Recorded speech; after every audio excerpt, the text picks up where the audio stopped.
আজকে আমরা নৌ পরিবহন অধিদপ্তর, আমাদের সাথে রয়েছে নৌবাহিনী এবং কোস্টগার্ড, নৌ পুলিশের সদস্যরা রয়েছে। এছাড়া আমাদের নৌ পরিবহন অধিদপ্তরের খুলনা জোনের ইন্সপেক্টরের সাথে আমরা সমন্বিতভাবে আজকে আমরা মোবাইল কোর্ট পরিচালনা করেছি। এটার উদ্দেশ্য ছিল বেসিক্যালি আমাদের যে খাদ্যশস্য এবং ভোজ্য তেল রয়েছে সেগুলি যাতে কোনো লাইটার ভেসেলে ভাসমান গুদাম হিসেবে ব্যবহার করে অনেকদিন এখানে রেখে দেওয়া না হয়, দ্রুত যেন খালাস হয়ে যায়, সেই উদ্দেশ্যেই আমাদের বেসিক্যালি আজকে মোবাইল কোর্ট পরিচালনা করা। আজকে আমরা এই উদ্দেশ্যে এখানে এসে ৭১টা জাহাজকে পরিদর্শন করেছি। তার মধ্যে আমরা ভোজ্য তেলের কোনো জাহাজকে পাইনি, তবে খাদ্যশস্যের যে জাহাজগুলো রয়েছে সেগুলি নির্ধারিত সময়ের মধ্যেই খালাস হচ্ছে এবং হচ্ছে আমদানিকারক বা যারা এগুলি নিয়ে এসেছে যে কোম্পানিগুলো, তাদের সাথে যোগাযোগ করে দ্রুত যেন খাদ্যশস্যগুলো খালাস করা হয় সেজন্য তাগিদ প্রদান করা হয়েছে।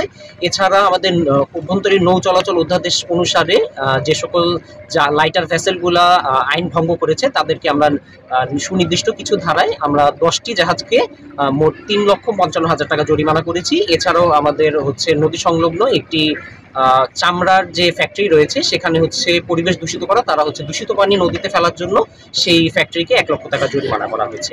এবং আমাদের আজকের যে অভিযান হচ্ছে আমরা সম্পন্ন করেছি সকাল থেকে বিকাল পর্যন্ত, এবং আমাদের অভিযান চলমান থাকবে। উৎসবে খুশি হবে নগদে বেশি, কারণ ঘন্টায় ঘন্টায় আছে গিফট জেতার সুযোগ।